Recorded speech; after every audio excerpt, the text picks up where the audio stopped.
Hey everyone, welcome to the Daily Check In. This is a re recording of my April 8th check in, and the reason for that is, well, it's pretty simple. Something weird happened with the audio, and if you tried to watch the YouTube video after the live stream finished its job of compressing or processing or whatever it does, what you would have discovered is there was no audio, which makes a live stream a little difficult to listen to.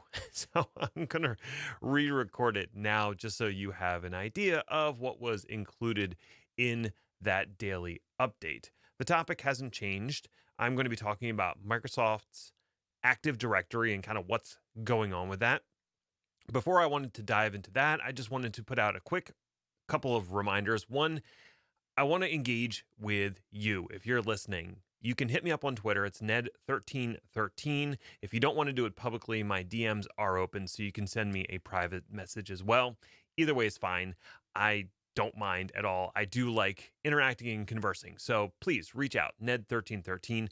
The other update is that this has been converted also to an audio only podcast. So if you prefer to consume the daily update in a podcast format, and I completely understand why you might, you can do that. Go to anchor.fm/Ned-Bellavance and you can find the podcast there. So far, it's also available on Google Podcasts and on Spotify and a couple others. I'm waiting for the approval from Apple Podcasts, and I think Stitcher are still kind of waiting for whatever reason. So that will be coming shortly, but for now, you can just go directly to the website and get the RSS feed and plug that into your podcatcher of choice. So, with those two things out of the way, let's get into the topic of the day. Ooh, that rhymed. I didn't do that on purpose, but pretty cool.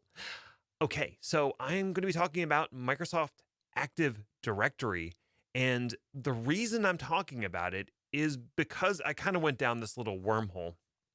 I was checking out the documentation on Microsoft's website about the new and interesting features in Server 2019. I haven't really dabbled with Windows Server 2019 a whole lot. Actually, a lot of my work has been focused on working on Linux and Ubuntu specifically. So I haven't really looked at what's going on with Windows Server 2019. If I needed a Windows box, I would probably spin up Server 2016 because that's the one or the last version of Server I really worked on. But I was curious, what's going on there? So I was looking through the list of new features, and a lot of it was like software-defined networking, improvements in the hypervisor. Okay. And then no mention of one of their cornerstone products, which is Active Directory. It's almost like Active Directory just skipped 2019. Just nope, not interested. So I looked at the Active Directory documentation to see if I was missing anything. And I went on that doc site and looked there, and what's new for Active Directory stops at Server 2016. So if you look at the applies to section where it tells you what operating systems this applies to, Server 2016 is the last one listed, and there's nothing for 2019. And if I look at what's new in Server 2016 for Active Directory, and it's practically nothing.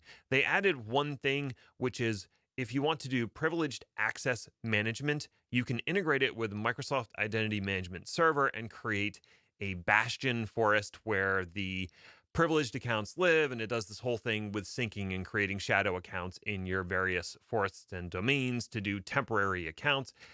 I guess it's pretty cool, but it's a lot of setup, and it's not really Active Directory specific. It's more about Microsoft Identity Manager. So basically, Server 2016 didn't have any major Active Directory improvements. So if you look at the history, really things kind of stopped with Server 2012 R2. And even then, it wasn't anything mind blowing. I think somewhere around there, they introduced the Active Directory recycle bin. That's kind of it. And maybe fine grained passwords, which were actually introduced in Server 2008, but became much easier to do in Server 2012. So that's kind of it. Active Directory's been around for a long time. If you are a Windows admin working in Active Directory, so first shout out to you. You may have been working with Active Directory for 20 years because AD is 20 years old. It was first introduced with Windows Server 2000. The predecessor to it was a slightly different version of the same idea. It introduced domains in Windows NT, and you had your primary domain controller. So all authentication requests and the read write version of the domain database lived on that PDC. And then you had a backup domain controller, or a BDC, that had a read only copy of that database. So basically, the PDC did all the work, which led to severe scaling issues. You couldn't scale out to multiple sites and have multiple domains that were all affiliated within a forest. That wasn't a concept that existed in Windows NT. So when Server 2000 came out, Active Directory introduced a lot of really important things that became, just how we do business. So Active Directory now included the concept of forests and domains within the forest, and that sort of hierarchical structure where you could have child domains of a parent domain. So it had that concept built in. It also created a multi-master system where you no longer had a PDC and a BDC. You now had multiple domain controllers that would replicate with each other. And of course, that added a whole bunch of challenges about how you were going to do replication. And a lot of the improvement that happened with Active Directory following that initial release was improving the process by which it replicates things, how it leverages DNS to do a lot of the record finding. That was improved greatly over time, adding support for new features like the recycle bin or the way that dynamic groups. So I think originally there was only global groups and local groups, but then they added universal groups at some point, which allowed you to have cross domain and maybe even cross forest members. So universal groups were very helpful for larger organizations that had multiple domains and potentially multiple forests. And it also improved creating trusts between different forests and domains. So there was a lot that went into it. But for all intents and purposes, development of Active Directory kind of died after 2012.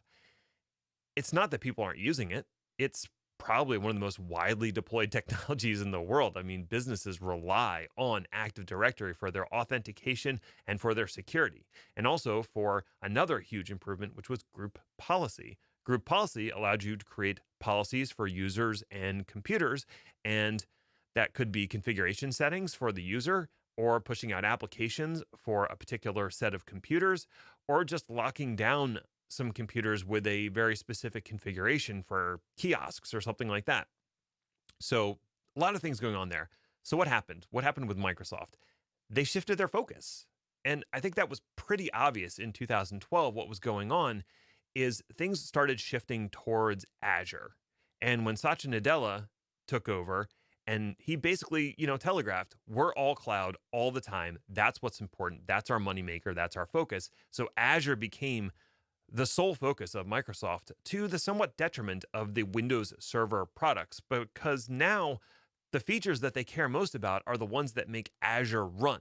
So things like Hyper-V, software-defined networking, software-defined storage, that's the stuff that's getting the attention. Active Directory less so, because now there's Azure Active Directory, and that's the thing that Microsoft is focused on. If you're not familiar with Azure Active Directory, that's the authentication backend for all of Azure and all of Office 365. So it's got a lot to do. It's also multi-tenant. It's very different than Active Directory. So even though they share the same name, they are fairly different technologies. One is multi-tenant, the other one is not. One has a flat structure in terms of users, groups, and devices. The other one heavily relies on OUs in this hierarchical structure. And another big difference is one is web-based, and it has public endpoints and an API that you can work against. The Microsoft Graph is what you would use to interact with Azure AD. Whether you're doing that through PowerShell or a GUI or whatever, at the end of the day, you're still interacting with that API that they expose through the Microsoft Graph. Whereas Active Directory, that's not how it was ever designed and developed and thought about. So it's a very different environment. Now you can synchronize your Azure Active Directory and your Active Directory components using Azure AD Connect, which is actually a Microsoft Identity Manager under the covers doing a synchronization of accounts and devices between those two disparate environments. But Microsoft is really focused on Azure AD, and that's where they're going to be putting their energy into. There are still things that you cannot do with Azure AD, but that you can only do with Active Directory, but those things are getting smaller all the time. So for a while, you couldn't do things in Azure AD that you could do with group policy and Active Directory. That has started to change with the introduction of Intune and the ability to enroll users and devices in Intune. Now you can push out policies and configurations to those devices without them being domain joined. Now they're Azure AD joined, and they get their policies and configuration settings via Intune. Same thing with RBAC was a little bit difficult before because you could use OUs in Active Directory to apply role-based access control for administrators. They have now introduced a similar piece of functionality in Azure AD where you can create essentially an OU, put users and groups in that OU, and then delegate responsibility out to a particular person. So, if you have tech liaisons for different departments or something, you can give them permissions to that particular OU. They don't call it an OU, but essentially that's what it is. So if you are a Windows administrator today, working in Active Directory, and you haven't touched Azure AD, I highly recommend going out and focusing on that. Because if you want to future-proof yourself and stay in the game when it comes to identity and access management, you're going to need to know Azure AD to stay relevant. So that's my key takeaway. If you're involved in Active Directory at all, make sure you're learning Azure Active Directory as well. Good news and little plug for me. All of Pluralsight's courses are free for the month of April, and they have a bunch of good training content around Azure AD. So if you're looking for a place to get more information, I'd hit that up. And also the learn.microsoft, it's microsoft.com/learn. They have a bunch of tutorials and documentation as well. Start getting onboarded, start getting familiar with it. You can get a free tenant and, mess around with that tenant for 30 days. I recommend doing that just so you can make sure you're staying relevant in your career as it progresses. That's all I have for today. Thank you so much for listening. Stay healthy and stay safe.